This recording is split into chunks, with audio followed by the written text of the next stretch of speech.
आपने deputy CM ले लिया और तेजस्वी जी ने सीएम ले लिया, अल्पसंख्यकों को वोट दिया, जबकि आबादी उनकी ज्यादा आप लोग से। देखिए, बीजेपी को फिक्र करने की आवश्यकता नहीं है। यही बीजेपी है जो हमारे अल्पसंख्यक भाई को कहते हैं कि हिंदुस्तान को छोड़कर आप दूसरी जगह चले जाओ। ये आज उनको डर सताने लगा है। ये बताए बीजेपी कि क्या अति पिछड़ा का बेटा, मल्ला का बेटा को डिप्टी सीएम बनाना, क्या इनके पेट में इतना दर्द है? और वो अल्पसंख्यक भाई के लिए फिक्र हम करेंगे, आप फिक्र मत कीजिए। आपके पास भी शाहनवाज हुसैन है, उनके बारे में फिक्र करिए। देश में हमारे जो इतने भी अल्पसंख्यक भाई हैं उनके बारे में सोचिए और उसके बारे में फिक्र कीजिए। नफरत की राजनीति नहीं कीजिए। अभी सबसे पहला मेरा सवाल है भाजपा वाले से कि क्या आपको तकलीफ हो रहा है? एक मल्ला का बेटा, एक केवट का बेटा अगर राज्य में अगर सरकार बनाता है, डिप्टी चीफ मिनिस्टर बनता है, तो आपको इतना दर्द क्यों हो रहा है भाई? आपको इतना परेशानी क्यों होता है? आप तो हमें तो पता है कि आपको दर्द और परेशानी इस बात का होता है कि एक गरीब पिछड़ा का बेटा कैसे राज्य में डिप्टी सीएम बन सकता है।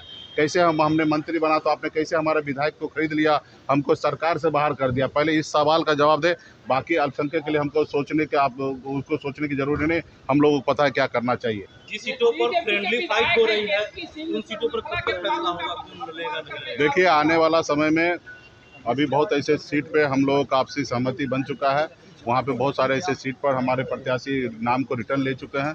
जैसे मेरा ही प्रत्याशी जो है बाबूबरी से बिंदु गुलाब यादव जी, वो नाम वापस ले लिए और उस चैनपुर में वीआईपी पार्टी लड़ रहे हैं, वहाँ पे राष्ट्रीय जनता दल वो अपना नाम वापस करेंगे या समर्थन दे देंगे। तो कुल मिला के हम लोगों का गठबंधन में सही है। 2-4 सीट है, आने वाले समय में उसको भी हम लोग दूर कर लेंगे। आज प्रधानमंत्री नरेंद्र मोदी कर्पूरी ग्राम जा रहे हैं समस्तीपुर, क्या दलित वोट बैंक का साथ निकाला? देखिए, मोदी जी बिहार आते हैं, बिहार आए की मकसद होता है उनका बिहारी को गुमराह करना, बिहारी को गुमराह करके कैसे वोट ले लेना। आपने देखा 2 दिन पहले देश के गृह मंत्री जी बिहार आए थे और इंटरव्यू में उन्होंने कहा कि फैक्ट्री बिहार में लग ही नहीं सकता क्योंकि यहाँ पे ज़मीन ही नहीं है। आप बताइए, आपको जो आप लोग एज ए बिहार के बिहारी होने के नाते और आप मीडिया के साथी हैं, आपको बिहार में ज़मीन नज़र नहीं आ रहा है? ये देश में टॉप 10 में हमारा बिहार है जो कृषि उत्पादन में।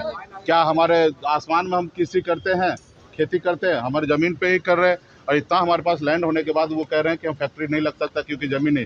क्योंकि उनकी नीयत ही नहीं है कि बिहार में फैक्ट्री लगाने का। उनकी नीयत है कि बिहार के हर एक युवा जो है वो अपनी जवानी और अपने बुढ़ापा जो है दूसरे प्रदेश में जाके कटाए, गुजरात में जाके मजदूरी करते रहे। तो ये खास करके भाजपा का चाल चलित्र है। बिहार में फैक्ट्री भी लगेगा, बिहार में बदलाव होगा, बिहार में महागठबंधन की सरकार बनेगा और दिल्ली में सरकार बनते ही बिहार में सब उद्योग का रास्ता खोलेंगे।